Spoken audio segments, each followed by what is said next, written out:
What's up, everybody? KleverKrok back for the finals of Season 4.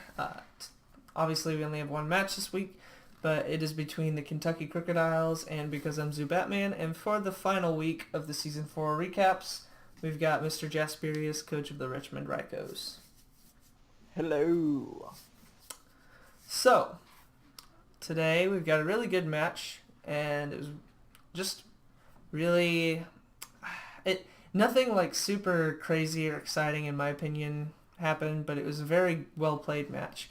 Now, from my perspective as the coach of the Crocodiles, I didn't feel super great about this matchup, and I felt like Skarmory was really good for my team in this matchup, like having that traded since our last time we faced off, and I felt like it was really good. And then having Assault Vest Jolteon in the back, but I didn't have a way like with the Vaporeon I brought this week with Scald, Wish, Protect, and Heal Bell. And I brought Heal Bell because of Thunder Wave and Toxic from the Chansey. I just couldn't risk it. So I didn't have room for Toxic on it. And that's something I really wanted to bring against like the Hippowdon, the Terrakion, the Hydreigon, and even the Zapdos. It's just something I felt like I really needed for his team, but I couldn't fit it anywhere. And so I kind of felt like I wasn't able to fully take advantage of the variety on my team because I just couldn't fit everything I needed to. I really needed to bring Tornadus with knockoff, and I decided to bring Life Orb on it this week.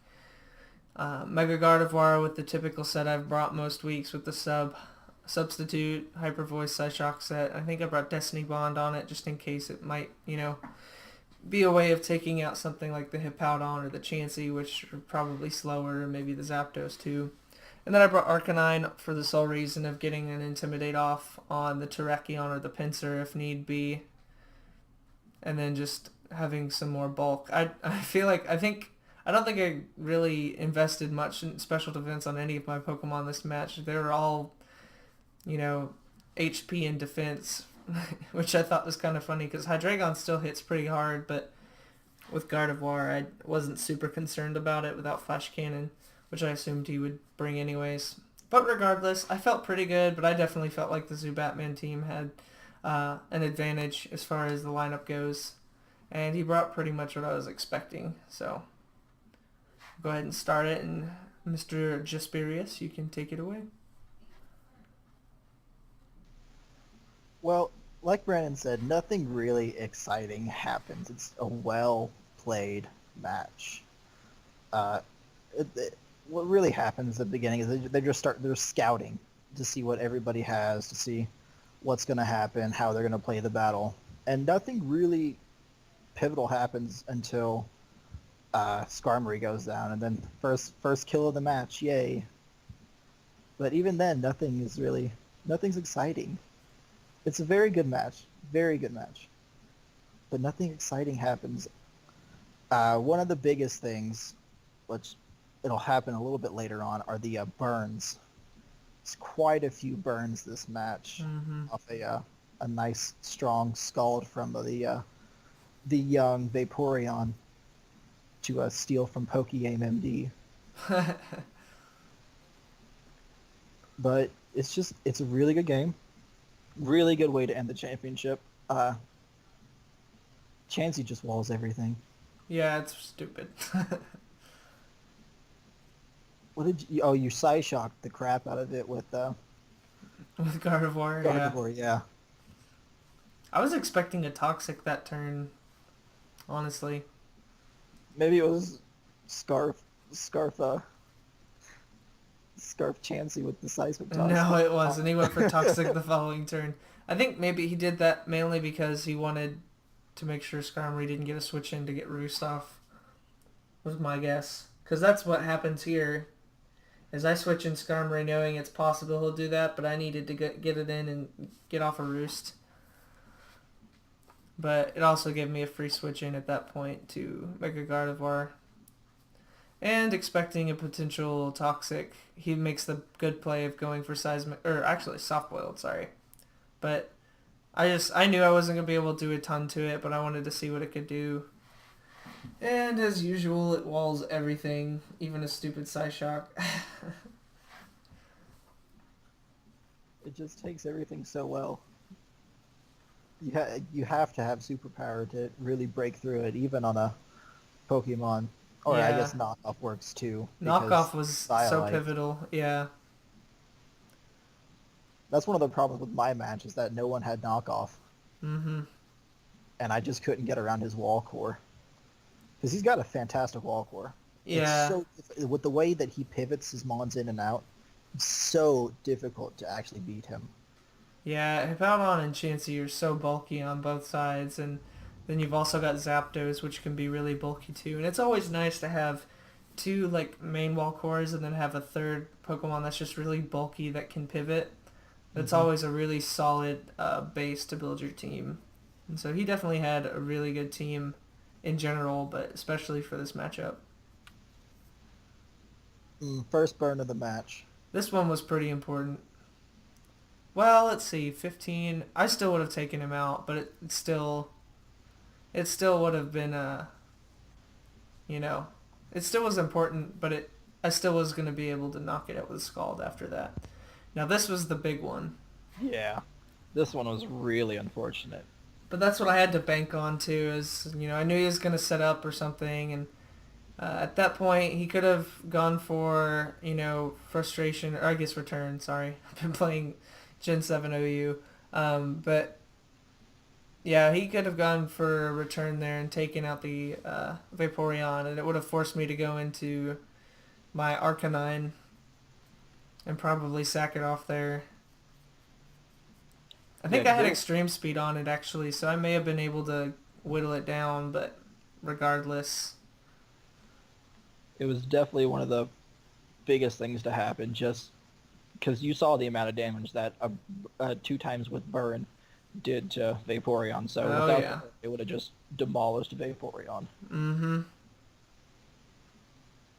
But Rocks being on would have completely. He would have had to just keep going with Pinsir because Yeah. you take Pinsir out, you bring it back in, and it's down to like he already had damage on it, so it's probably dead at that point. Yeah, and with the Hydreigon, this really stunk because I was able to kind of stall it out to where it was just really, really weak. But with the calcs, and I'm saying this all to be theoretical, and David could have definitely played it differently had he not got burned. That affects. I think it normally affects the coach more psychologically than it does the just the direct outcome. But theoretically, I would have probably guessed that Hydreigon still would have been still could have been taken out by the Gardevoir, but the Gardevoir would not have lived that earthquake right there. So that's what would have mattered later on.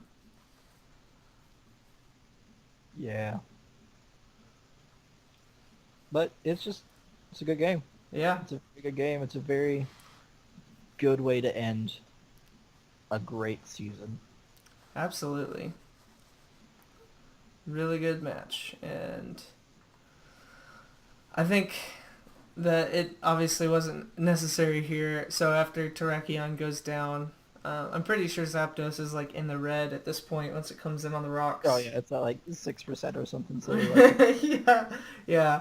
So and then the Sandstorm is about to go out. I go for Tailwind because I could have just gone for it, but I was like, nah, man, I gotta finish this with Gardevoir.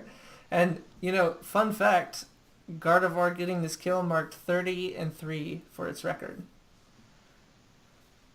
which is pretty nuts. Yeah, the only thing that came close to that was last season with Greninja. Yeah, I think it was like 26 or something. It's I think it was crazy. 27. It Oh, was it was dirty. yeah, I think 30 is actually the biggest we've had in a single season as far as number of kills from a single goes, which is pretty crazy. I know that Cloyster has always done a lot, but it Ugh. never like reached the top. So, you know, That's right. It's done so much, but it never it's it's very yet consistent. it's yet to get the first place, but it's very consistent at 72 and 22. I know, it's ridiculous. But yeah, I mean, the cool thing is Mega Gardevoir made its debut for the first time this season. Got the best record, and now it's number 10 of overall records for and that's just with one season, so it's pretty cool. Glad I was able to help get it there. But the interesting thing, and this is a tangent that we won't stay too long on, but the interesting thing is with Pixelate and Aerolate and some of these other abilities being nerfed a little bit, it'll be interesting to see how much that affects, you know, things like Gardevoir and Sylveon and Mega Salamence and Mega Pinsir, stuff like that. But yeah, They'll great probably season. still be broken. Yeah, I mean they're still gonna be good. I think for Gardevoir, the biggest problem will be it will knock it just out of KO range for some of the Pokemon it used to like one shot, which will be a problem for it. But what can you do? But I guess that's it. Yeah, it's been a really good season. I've really enjoyed playing and also, you know, covering the matches, and I feel like a lot of growth has happened, and that's always what I aim for with these videos and with the league. So I'm excited to see what happens once we do Season 5 sometime next year. Whenever the tears finally calm down. Yeah, I've heard that that's not going to happen until February or March, so don't expect anything with Season 5 stuff soon, guys. But, you know, hopefully we'll do some off-season stuff here in the near future, and we'll talk about that when that time comes. But thank you for joining me in this last video, Chase. Oh, it's an honor. And without further ado, guys, I will see you all in the next video. Bye-bye.